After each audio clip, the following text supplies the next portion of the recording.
আমরা শিখেছিলাম circle, oval, এই শেপগুলো আমরা নিজেরা বাসায় প্র্যাকটিস করব। ঠিক তেমনি যেমন আমি বলেছিলাম যে ট্রায়াঙ্গেল করলে আমাদের অনেকগুলো ড্রয়িং শেখা হয়ে যাবে। যেমন এই ট্রায়াঙ্গেলের সাথে যদি আমি একটা নিচে একটা স্কোয়ার দিয়ে দিই, তাহলে কিন্তু আমাদের একটা বাড়ি আঁকা কমপ্লিট।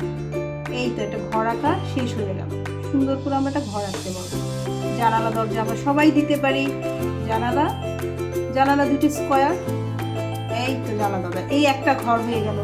আবার এই ঘরটাকে আমরা আবার আরেক রকম ভাবে শিখতে পারি। একটা ট্রায়াঙ্গেলের হাফ দিব, এখানে একটা সোজা দাগ দিব, আবার এই জায়গাটাকে একটু বাঁকা করে দিব, এখানে ছোট্ট একটা দাগ, এই দাগটা আর এই দাগটা আমরা একসাথে বন্ধ করে দিব, এখানে একটা ছোট দাগ, তার থেকে এটা একটু বড় দাগ, এটাকে ভিতর থেকে একই সমান, এই দুটো দাগ সমান হবে, এটা একটু ছোট হবে। এই এই এই যে আমরা আরেকটা হাউস আঁকা শিখে ফেললাম। আমরা ট্রায়াঙ্গেলটা যদি আমরা ঠিক করে আঁকতে পারি, স্কোয়ারটা যদি আমরা আঁকতে পারি, তাহলে আমরা দুটো ঘর আঁকা শিখে ফেলতে পারবো। এই হয়ে গেল আমাদের ঘর আঁকা। আমরা এভাবে দুটো ঘর আঁকতে পারবো। সাথে আমরা আরেকটা কিছু করতে পারবো, সেটা হচ্ছে কুঁড়ের ঘর। এই যে আমরা যে ট্রায়াঙ্গেল শিখেছি সেটার মাথাটাকে আমরা একটু গোল করে নিব, এই জায়গাটা একটু গোল করে দিলে এইখানে ইচ্ছে মতো বাঁকা করে করে দাগ দিব।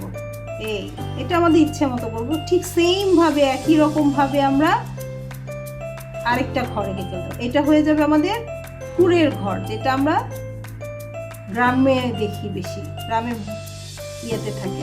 এই হচ্ছে আমাদের কুঁড়ের ঘর। এইভাবে আমরা 3টা ঘর আঁকতে পারবো।